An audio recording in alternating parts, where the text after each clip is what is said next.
ದೇಶದ ಅಗ್ರ ಕಾರು ಉತ್ಪಾದನಾ ಕಂಪನಿಯಾಗಿರುವ ಮಾರುತಿ ಸುಜುಕಿ ಶೀಘ್ರದಲ್ಲಿಯೇ ತನ್ನ ಹೊಸ ತಲೆಮಾರಿನ ಸ್ವಿಫ್ಟ್ ಹ್ಯಾಚ್ ಬ್ಯಾಕ್ ಬಿಡುಗಡೆಗೆ ಸಿದ್ಧವಾಗ್ತಿದೆ.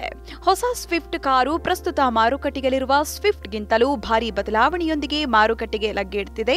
ಹೌದು, ಹೊಸ ತಲೆಮಾರಿನ ಸ್ವಿಫ್ಟ್ ಮಾದರಿಯನ್ನ ಅಂತಾರಾಷ್ಟ್ರೀಯ ಮಾರುಕಟ್ಟೆಗಳಲ್ಲಿ ಈಗಾಗಲೇ ಬಿಡುಗಡೆ ಮಾಡಿರುವ ಸುಜುಕಿ ಕಂಪನಿ ಇದೀಗ ಪ್ರಮುಖ ಬದಲಾವಣೆಗಳೊಂದಿಗೆ ಭಾರತದಲ್ಲೂ ಪರಿಚಯಿಸುತ್ತಿದೆ.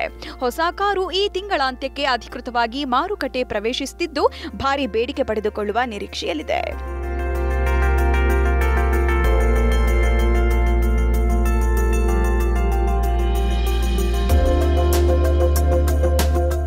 ಸ್ವಿಫ್ಟ್ ಹೊಸ ಮಾದರಿಯು ಈ ಬಾರಿ ಪ್ರತಿಸ್ಪರ್ಧಿ ಮಾದರಿಗಳಿಗೆ ಪೈಪೋಟಿಯಾಗಿ ಹಲವಾರು ಬದಲಾವಣೆಗಳನ್ನ ಪಡ್ಕೊಂಡಿದೆ. ಇದರಲ್ಲಿ ಐಷಾರಾಮಿ ಲುಕ್ ಹೊಂದಿರುವ ಹೊರಭಾಗದ ವಿನ್ಯಾಸದೊಂದಿಗೆ ಕಾರಿನ ಒಳಭಾಗದಲ್ಲೂ ಸುಧಾರಿತ ಫೀಚರ್ಸ್ಗಳನ್ನ ನೀಡಲಾಗಿದೆ.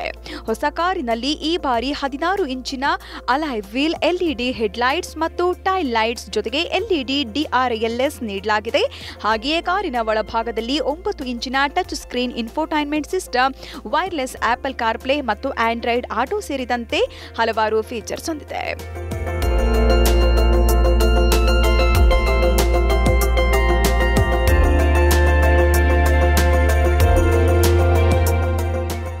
ಬದಲಾವಣೆ ಹೊಂದಿರುವ ಹೊಸ ಸ್ವಿಫ್ಟ್ನಲ್ಲಿ ಈ ಬಾರಿ ಝೆಡ್ ಸೀರೀಸ್ನಲ್ಲಿರುವ ಹೊಸ 1.2 ಲೀಟರ್ 3 ಸಿಲಿಂಡರ್ ಪೆಟ್ರೋಲ್ ಎಂಜಿನ್ ಜೋಡಣೆ ಮಾಡಲಾಗಿದೆ. ಇದು ಪ್ಯೂರ್ ಪೆಟ್ರೋಲ್ ಮತ್ತು ಮೈಲ್ಡ್ ಹೈಬ್ರಿಡ್ ಪೆಟ್ರೋಲ್ ಎಂಜಿನ್ ಆಯ್ಕೆ ಹೊಂದಿದ್ದು ಇದು ಮ್ಯಾನ್ಯುವಲ್ ಮತ್ತು ಸಿವಿಟಿ ಗೇರ್ ಬಾಕ್ಸ್ ಪಡೆದುಕೊಂಡಿರಲಿದೆ. ಇದರಲ್ಲಿ ಪ್ಯೂರ್ ಪೆಟ್ರೋಲ್ ಮಾದರಿಯು 82 ಹಾರ್ಸ್ ಪವರ್ ಮತ್ತು 108 Nm ಟಾರ್ಕ್ ಉತ್ಪಾದಿಸಿದರೆ ಮೈಲ್ಡ್ ಹೈಬ್ರಿಡ್ ಮಾದರಿಯು ಪ್ಯೂರ್ ಪೆಟ್ರೋಲ್ ಮಾದರಿಗಿಂತಲೂ ಹೆಚ್ಚುವರಿಯಾಗಿ 3 ಹಾರ್ಸ್ ಪವರ್ ಉತ್ಪಾದಿಸುತ್ತೆ.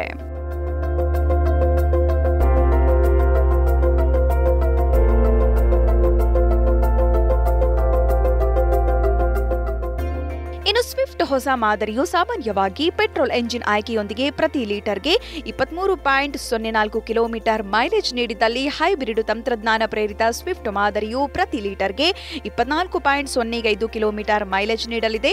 ಈ ಮೂಲಕ ಇದು ಸುರಕ್ಷತೆಯಲ್ಲೂ ಗಮನ ಸೆಳೆಯಲಿದೆ. ಹೊಸ ಕಾರಿನಲ್ಲಿ ಸುರಕ್ಷತೆಗಾಗಿ 6 ಏರ್ ಬ್ಯಾಗ್ಗಳು, tyre pressure monitoring system, EBD ಮತ್ತು brake assist, hill hold control ಸೇರಿದಂತೆ ಹಲವಾರು ಸೌಲಭ್ಯ ಹೊಂದಿರಲಿದೆ. ಹೀಗಾಗಿ ಹೊಸ ಕಾರು ಸದ್ಯ ಮಾರುಕಟ್ಟೆಯಲ್ಲಿನ ಮಾದರಿಗಿಂತಲೂ ತುಸು ದುಬಾರಿಯಾಗಿರಲಿದ್ದು ಆರಂಭಿಕ ಮಾದರಿಯಲ್ಲೂ ಹಲವಾರು ಫೀಚರ್ಸ್ ನೋಡಬಹುದಾಗಿದೆ.